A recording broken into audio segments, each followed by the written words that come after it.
Hi guys, welcome to our channel mister Sisindri. Bigg Boss హౌస్లో ప్రస్తుతం 2 clans ఉన్నాయి. ఇప్పటి వరకు నిఖిల్ ఒక్కడే శక్తి క్లాన్కి చీఫ్గా ఉంటూ వస్తున్నాడు. అయితే కాంతారా క్లాన్కి చీఫ్ లేకపోవడంతో హౌస్కి రెండో చీఫ్ అయ్యే అవకాశం బిగ్ బాస్ నిఖిల్కి తప్ప హౌస్లో ఉన్న మిగిలిన అందరికీ ఇచ్చాడు. ఇక చీఫ్ అవ్వడానికి టాస్క్ ఒకటి ఇవ్వడం అయితే జరిగింది. టాస్క్లో గెలిచి సీత కాంతారా క్లాన్కి చీఫ్గా అయ్యింది. హౌస్మేట్స్ అందరూ తమ తమ క్లాన్ చీఫ్లని ఎంచుకున్నారు. ఇక సీత క్లాన్ సభ్యులను ఒకసారి చూసినట్లయితే సీత, ప్రేరణ, నబిల్, ఆదిత్య ఓం, విష్ణుప్రియ, నైనిక. నిఖిల్ క్లాన్ సభ్యులను ఒకసారి చూసినట్లయితే నిఖిల్, సోనియా, పృథ్వీ, మణికంఠ, యష్మి గౌడ. ఇక ఈ 2 టీములను గమనిస్తే యష్మి ప్రతి వారం నామినేట్ చేస్తానని శపథం చేసిన మణికంఠ ఆమె టీంలోనే ఉన్నాడు.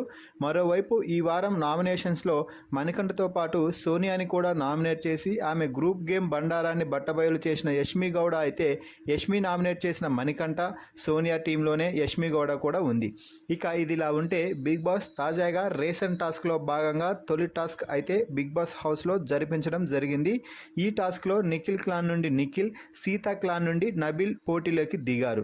దీంతో ఈ టాస్క్ చాలా ఆసక్తిగా సాగింది. నువ్వా నేనా అన్నట్టుగా ఈ టాస్క్లో నిఖిల్ అలాగే నబిల్ ఇద్దరు పోటీ పడ్డారు.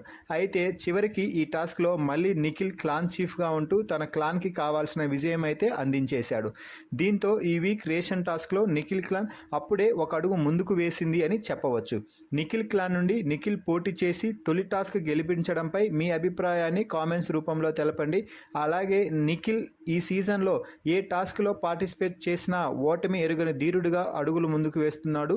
దీనిపై కూడా మీ అభిప్రాయాన్ని కామెంట్స్ రూపంలో తెలపండి. అలాగే మరిన్ని బిగ్ బాస్ అప్డేట్స్ కోసం మన ఛానల్ని చూస్తూ ఉండండి. Please subscribe our YouTube channel mister సిసింద్రి.